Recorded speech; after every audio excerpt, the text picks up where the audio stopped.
HD news खबरें आप तक। मुजफ्फरनगर असुद्दीन ओवैसी की AIMIM पार्टी के जिलाध्यक्ष के नेतृत्व में मुजफ्फरनगर जिलाधिकारी कार्यालय पर पहुंचकर अपनी मांग करते हुए बताया कि मीरापुर सीट पर हुए मतदान में सरासर लोकतंत्र की हत्या हुई है। और इतना ही नहीं, पुलिस द्वारा AIMIM प्रत्याशी अरशद राणा के पुत्र को मोबाइल से बूथ कवरेज का आरोप लगाते हुए पुलिस ने मारपीट करते हुए कक्षा 9 के छात्र को गाड़ी में डाल लिया। वहीं पूरे प्रकरण पर रोष व्यक्त करते हुए चुनाव दोबारा कराए जाने की मांग की। HD न्यूज़ चैनल पर किसी भी प्रकार का समाचार व विज्ञापन देने हेतु दिए गए नंबर पर संपर्क करें 9897434845 व 8077141964। क्या प्रमाण है बताइए।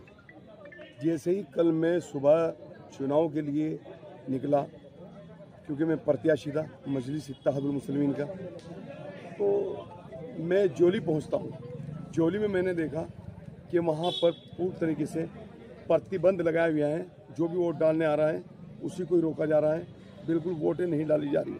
वहाँ पर फिर ABP न्यूज़ वाले खड़े थे, उन्होंने मुझसे पूछा कि क्या कहना चाहेंगे। मैंने कहा जी मैं इस तरीके का चुनाव अपनी लाइफ में देखा ही नहीं कि जिस तरीके का, अगर आपको किसी को प्रमाण पत्र देना था क्यों खामखाम लोगों को परेशान किया, क्यों खामखाम का ये चुनाव कराया। फिर उसके बाद में मैं ककरौली पहुंचा, ककरौली में देखा मैंने वहाँ भी ये हालात थे। फिर मैं बूथ पर गया, बूथ पर जाने के बाद में खैर हम जब तक वहाँ खड़े रहे 10, 20, 50 वोट जो भी पड़ी उन्होंने आगे लोगों ने डाल दी। जब प्रशासन ने नहीं रोका, मेरे आने के बाद फिर तुरंत बंद कर दिया। फिर वहाँ पर सड़क पर बहुत उनको भाग दौड़ कराई, यहाँ तक कि मैंने देखा है कि जो क्या नाम वहाँ के इंस्पेक्टर थे वो पिस्टल हाथ में लेके ककरौली की एक महिला के पीछे दौड़ लगा रहे हैं। महिला कह रही है कि तुम्हें गोली मारने का आदेश किसने, तो इंस्पेक्टर कहते हुए नजर आ रहे हैं उस वीडियो में जो मैंने देखा है कि हाँ मेरे पास गोली मारने का आदेश है। उसके बाद में मैं वहाँ से दूसरे बूथ पे गया, जो क्या नाम कॉलेज है, वहाँ पे लगभग 2 किलोमीटर चल के आगे ककरौली का दूसरा बूथ है। तो वहाँ पर मेन रोड पे पुलिस वाले बैठे हुए थे, जिसमें HSO सिविल लाइन आशुतोष और उनकी पूरी टीम। तो वहाँ से मैं गाड़ी में से उतर के अंदर चला गया, मैं और जिलाध्यक्ष जी। हम बूथ तक भी जाने नहीं पाए। इतनी देर में मेरे ड्राइवर का मेरे पास फ़ोन आ गया कि राणा जी आपके बेटे को उन्होंने बुला के थप्पड़ मारे हैं और HSO जो सिविल लाइन है उसने एक लट मारा है। तो फिर उसके बाद में मैंने आगे पूछा, मैंने कहा साहब इस तरह की एक बच्चा है 9th क्लास का, 13 साल की उम्र है, आप उस पर ये जुल्म क्यों किया। उसके इतना मेरे कहने पे फिर तो बच्चे के ऊपर ऐसे टूट पड़े कि उसके साथ में जितना अत्याचार हुआ ऑन कैमरा आपने देखा है। सारी चीज़ें मुझे कहने की जरूरत नहीं। एक क्रिमिनल जैसा व्यवहार मेरे बेटे के साथ किया गया। मेरा बेटा सदमे में है क्योंकि वो 9th क्लास में। मैं चाहता हूँ कि वक्त रहते हुए उन सब पर कार्रवाई होनी चाहिए कानूनी। और उत्तर प्रदेश के मुख्यमंत्री से मैं ये मांग करता हूँ। और दूसरी मांग मेरी ये है कि जो चुनाव हुआ है उस चुनाव को दोबारा कराया जाए, क्योंकि चुनाव नहीं हुआ, चुनाव के नाम पर एक बदनुमा दाग मानिया। जिस तरीके से ये चुनाव कराया गया है, मतलब इस तरह बैरिकेड करके लोगों को बिल्कुल बंद कर दिया गया। कितना % वोट हुआ है आप देखिए मुस्लिम क्षेत्रों में जाके, किस तरीके आप मुस्लिमों का आकलन करिए। जो लोग कल 70-80% वोट करना चाह रहे थे उनका वोट ही नहीं करने दिया गया। तो ये तो एक खुला अत्याचार हुआ है, खुला वोट। मतलब जहां एक तरफ प्रशासनिक मशीन को मैंने देखा है कि पूर्व में वोट डालने के ऊपर इतना जोर दिया जाता था कि वोटरों को लाओ, वोटरों का स्वागत करो, वोटरों के लिए गुब्बारों से स्कूल सजाए जाते थे। आज उन्हीं वोटरों पर पिस्टल तानने पर मजबूर हो गई ये प्रशासन, पुलिस। आखिर ऐसी क्या मजबूरी थी। में है क्या पूरा मामला है बताइए।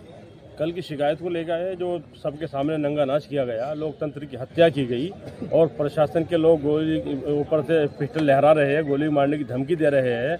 जो लोग वोट डालने के लिए आ रहे थे उनके लिए इस तरीके से इंतजाम कर रहे थे जिस तरह को बड़ा आतंकवादी आने वाला हो। 1-1 किलोमीटर तक रास्ते बंद कर रखे थे। खासतौर से जो मुस्लिम बस्तियाँ थी वहाँ गली से निकलने नहीं दिया जा रहा था। विधायक जी हम लोग जाते थे 2-4 मिनट के लिए खोल देते थे, उसके बाद फिर वही अपना गुंडागर्दी शुरू हो जाती थी। कई जगह लोगों के साथ बदतमीजी की गई, खासतौर से बुजुर्गों के साथ, बुजुर्गों को मारपीट किया गया और जो बच्चे थे उनके साथ बदतमीजी की गई।